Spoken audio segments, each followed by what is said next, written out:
was that celebration this year. And of course, the celebration would take place in the absence of the President of the Republic, head of state. So many newspapers are focusing also on his visit to Europe.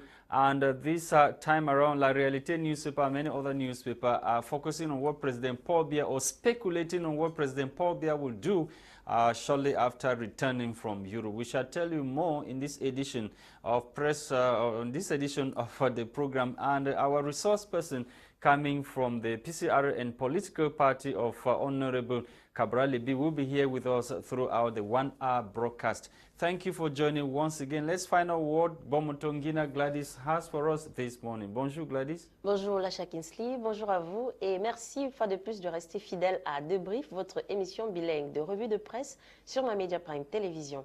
Alors, ce matin, nous allons débuter avec le journal L'économie quotidien qui nous parle d'approvisionnement de ciment au Cameroun. En effet, le Cameroun envisage d'importer le ciment de Brazzaville et de Kinshasa. Les directeurs généraux des sociétés de production au niveau local sont appelés à se prononcer sur le sujet d'ici le 18 mai 2022, selon une correspondance de Luc Magloire Mbarga à Tangana, ministre du Commerce. L'objectif de cette initiative provisoire est de satisfaire la forte demande du marché national. Les détails sont en page 3 du journal Économie quotidien ce matin. En page 5, le journal nous parle de développement local pour parler précisément du Cameroun. En effet, 70 hectares de terre ont été réquisitionnés pour la construction du marché moderne de Douala. En page 7, le journal nous parle d'un emprunt obligatoire 2022. Louis-Paul Motazé courtise les investisseurs de la SEMAC. Mesdames, Messieurs, nous poursuivons ce matin avec le journal quotidien Réalité Plus qui nous parle ici des spéculations. En fait, le journal spécule sur ce dont le président de la République fera à son retour de son déplacement. Il nous parle ici de John Gouté, de Ferdinand Ngongo, de Vondo Oula. Voici donc les vrais gens devant Paul Biya. C'est du moins ce qu'a intitulé le journal Réalité Plus ce matin. Les détails sont donc en page 2 et 3 de ce journal. En page 9, le journal nous parle de Romuald Tuisingo, élu donc meilleur présentateur de journal et télé 2021 au Cameroun. La vraie magie, c'est donc le travail. Nous poursuivons, mesdames, messieurs, ce matin avec le journal Nouvel Horizon qui nous parle du projet routier au Cameroun. En effet, près de 300 projets actifs recensés. C'est ce qu'il faut retenir de la réunion de coordination qu'a présidé ce lundi 16 mai 2022 Emmanuel Nganyou-Dumissi, ministre des Travaux publics.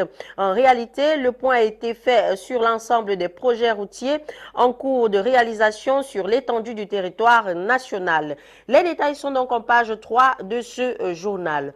Mesdames, Messieurs, nous clôturons ce matin avec le journal Bounia. Le journal Bounia nous parle en grand titre de sûreté aérienne. En effet, le journal intitule en grand titre de Mbaga Pongo à Nanga et Boko. En effet, 15 ans presque jour pour jour après le crash du Boeing 700 de la compagnie aérienne Kenya Airways qui a fait 114 personnes à Mbanga Pongo. Le crash de l'avion de la compagnie aérienne camerounaise de la compagnie Kotko a fait donc 11 morts. Les détails sont en page 8 et 9 de ce journal Bounia ce matin. Mesdames, Messieurs, c'est tout pour vos titres en langue française. Place à la découverte des titres en langue anglaise avec toi, Lasha. Thank you, Gwladys Bomotonguina. Let's kickstart this morning with the Median newspaper. The Median is interested in the preparations ahead of this year's National Unity Day. March past rehearsals, 20th May fever rocks Yaoundé, writes the Median newspaper. Cameroon's political capital now vibrates at the wavelength of the National Unity Day as preparations hot up at the May 20th Avenue.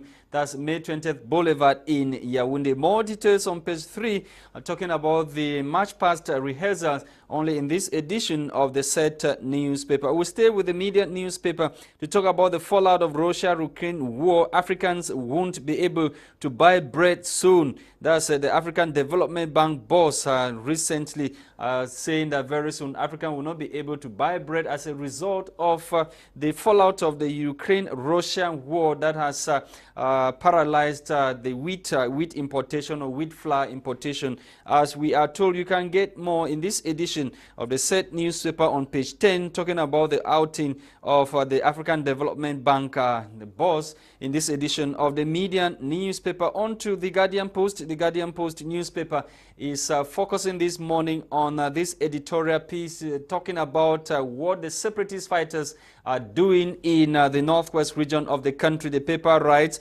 no-go zone for separatist warlords in Bamenda. The paper tells us further that wars have rules and dictated by humanitarian sensitivities, and there are places like health, schools and religious institutions that are not supposed to be touched during a conflict and should not be tampered with, according to the said newspaper. And cleaning cities falls within the health realm, which the separatist fighters in the northwest region of the country as well as the southwest regions should understand according to the paper. It is therefore shocking and flabbergasting that the so-called Ambazonia Defense Forces ADF, in a video by the self-styled Deputy Defense Chief Capo Daniel, is threatening the hygiene and sanitation company known in its French acronym as ISACAM to leave Bamenda town. More details on page 4 of this edition of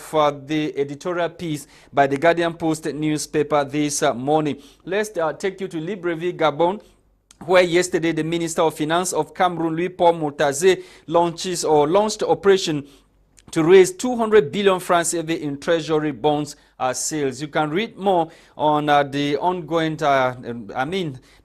exercise to raise over 200 billion by the government of the Republic of Cameroon through treasury bonds sales only in this edition of the Guardian Post newspaper. And over there in the west region of the country, we are told that an Anglophone IDP or crisis IDP has given birth to quadruplets, as we are told by the said newspaper. The lady who ran away from her village in the northwest region and was residing in Bafoussam gave birth yesterday to quadruplets, as we are told. You can read more in this edition of the Guardian Post newspaper on page 2.